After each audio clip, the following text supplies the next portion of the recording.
Selamat sejahtera semua pelajar. Okay, semalam kita sudah belajar tentang integer. Apakah itu integer? Lepas tu kita dah belajar macam mana nak kenal pasti integer positif dengan negatif. Kita dah belajar macam mana nak letak integer pada garis nombor. Lepas tu kita belajar juga macam mana nak banding dan susun integer positif dengan negatif.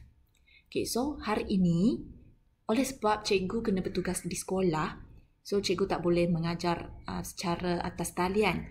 Maksudnya secara real time lah. So hari ini cikgu akan tinggalkan kerja untuk korang ya. So apa yang kita nak buat hari ini? Okay, semalam kita dah buat 4 exercises. Kita dah buat 4 latihan ya. Bagi sesiapa yang belum siap, sila pastikan anda siapkan sebelum memulakan buat latihan hari ini. Okay, so untuk latihan yang semalam, latih diri 1.1a hingga 1.1d. Semua saya dah gabungkan dalam satu Google Form. So, korang bolehlah pergi siapkan yang itu dulu. Okay, so untuk yang hari ini, sebenarnya ini pun adalah gabungan dari latihan 1.1a hingga 1.1d. Okay, kita namakan ini sebagai mahir diri 1.1. Ni dia macam buat satu kesimpulan lah untuk untuk semua latihan yang dalam subtopik 1.1. So ini yang sebenarnya seperti yang dalam buku teks muka surat 6 dengan yang muka surat 7. Okay, so untuk soalan yang saya akan bincang dalam PowerPoint hari ini, okay, ini adalah soalan yang mirip.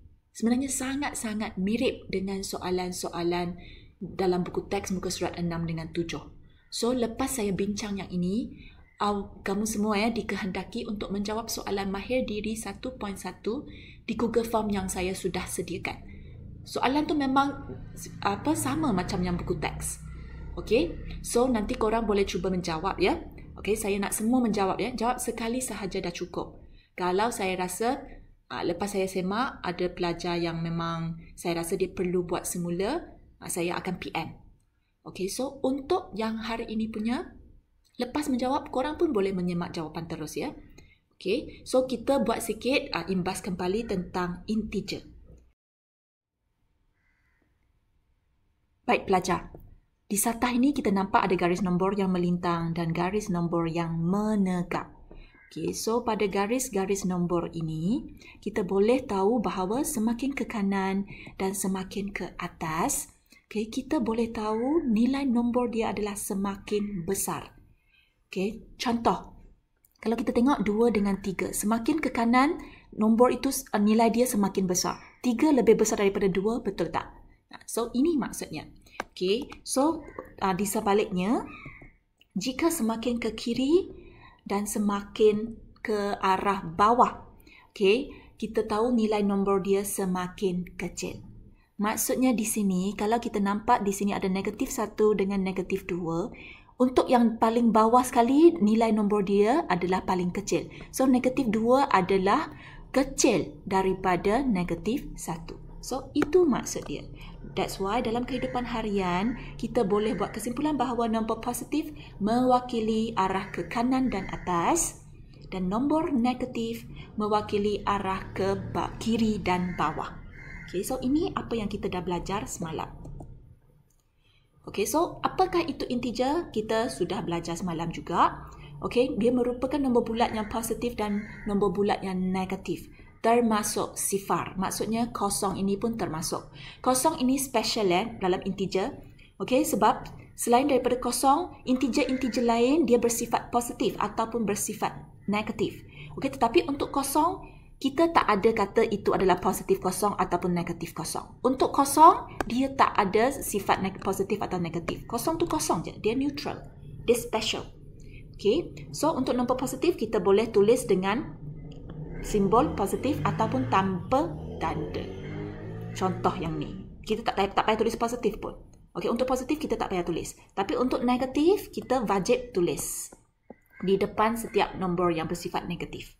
Okay, so itu sahaja untuk kita imbas kembali apa yang kita dah belajar semalam ya. Okay, so hari ini saya akan tunjukkan macam mana kita nak selesaikan soalan mahir diri 1.1. Okay, yang soalan yang saya buat di sini mirip dengan soalan mahir diri 1.1 dalam buku teks, muka surat 6 dan 7. Okay, mari kita tengok sama-sama. Okay, kita tengok nombor 1A. Jika positif 35 mewakili 35 meter di atas laut, maka negatif 75 mewakili apa dia? Okay, so kalau kita nampak di sini, kalau positif, dia adalah di atas. So, kalau terbalik, kalau kita ada negatif, so dia mewakili 75 meter di bawah aras laut. Kita terbalikkan je. Senang kan?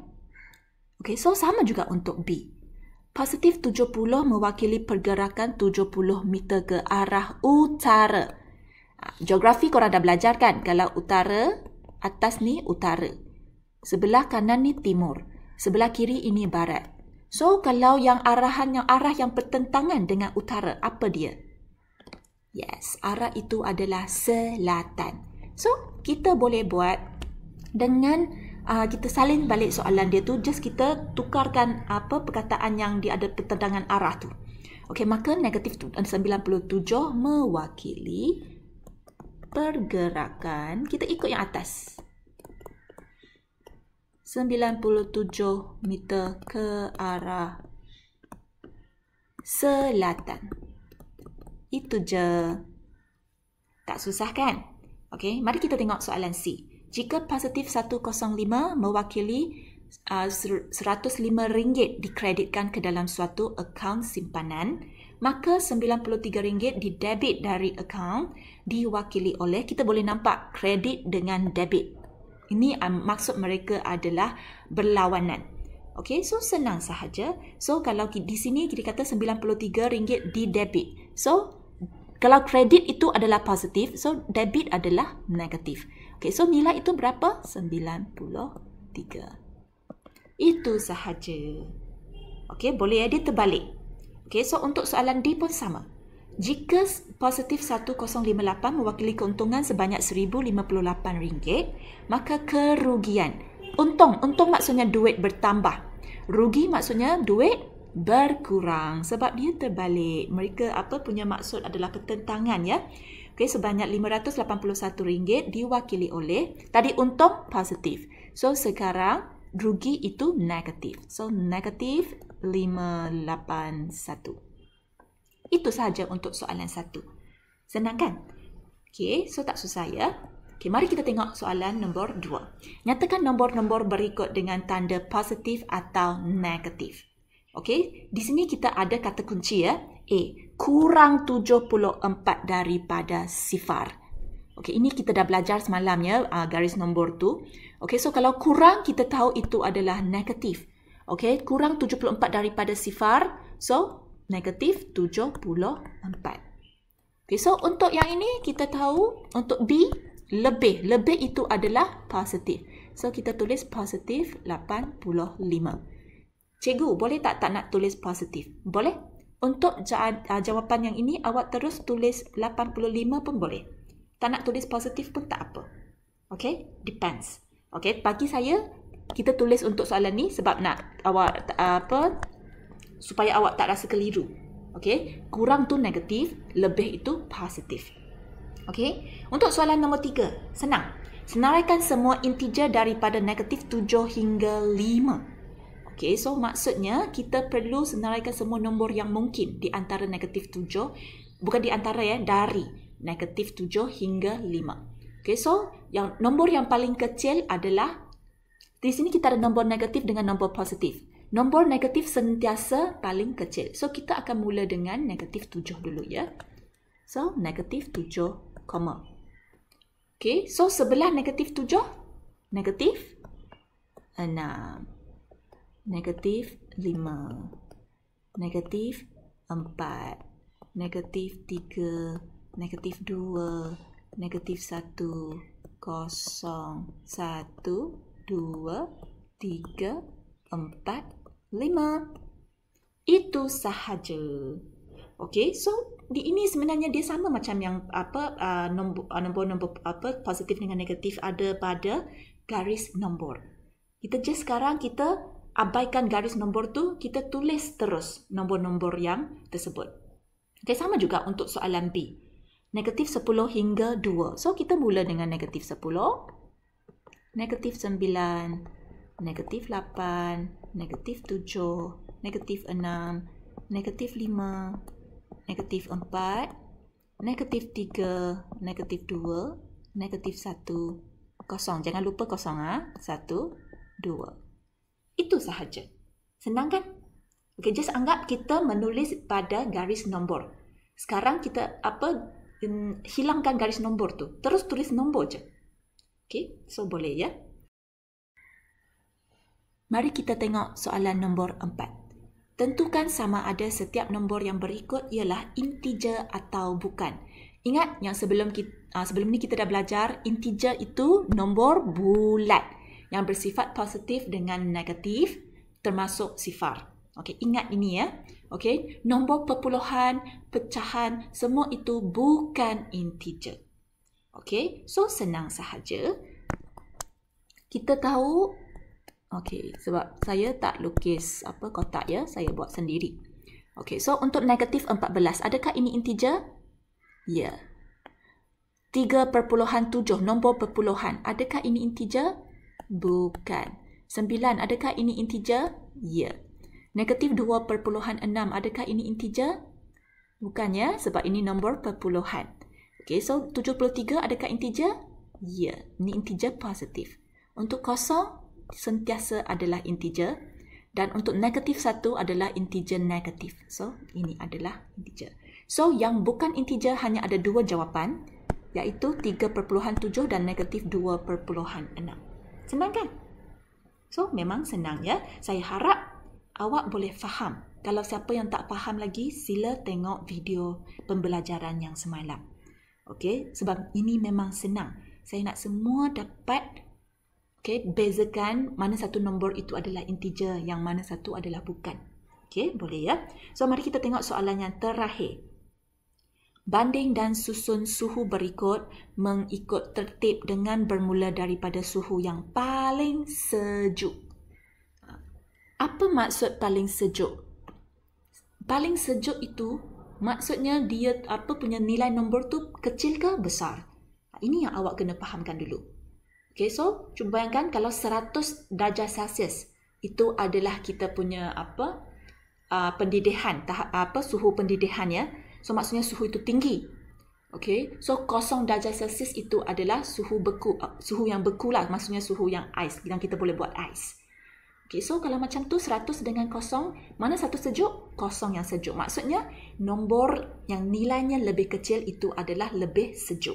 So kalau kita tengok di sini, yang paling sejuk, maksudnya nombor yang nilainya paling kecil. Yang mana satu? Yang saya pasti nombor negatif itu adalah yang kecil. Okay, so negatif 5 dengan negatif 7. Mana satu lebih kecil nilainya? Okay, bagi sesiapa yang rasa keliru, senang sahaja. Kamu keluarkan 5 dengan 7 ini. Kalau positif 5 dengan positif 7, kita tahu 5 lebih kecil. Tetapi, kalau kita ada negatif, dia akan terbalik. Nombor yang besar akan jadi kecil. So, negatif 7 yang lebih kecil. So, kita akan tulis negatif 7 dulu. Sebab ini negatif 7 adalah suhu yang paling sejuk. Seterusnya, negatif 5 darjah Celsius. Okay, sudah settle dengan nombor negatif? Untuk nombor positif, korang dah memang pandai. Okay, suhu yang lebih rendah dulu adalah 0. Lepas tu 3. Dan lepas tu 6. Okay, itu sahaja. Tak susah kan? Okay, so hanya ada 5 soalan sahaja di sini. Dan semua soalan ini saya sudah buat dalam bentuk Google Form ya. Sebiji dengan yang macam dalam buku teks untuk muka surat 6 dengan 7. So, korang boleh menjawab soalan mahir diri 1.1 di Google Form yang saya dah sediakan. Okey, tamat. Syabas dan tahniah bagi semua murid yang menyertai kelas pada hari ini. Semoga pelajar jangan lupa menjawab mahir diri 1.1 di Google Form ya. Jumpa lagi. So, jangan lupa juga mengisi kehadiran di Google Form yang saya sudah sediakan. So, untuk korang hari ini ada 3 benda kena buat.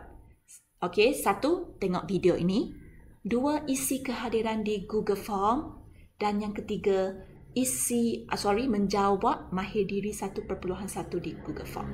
So, selamat menjawab semua. Kita jumpa lagi minggu depan ya.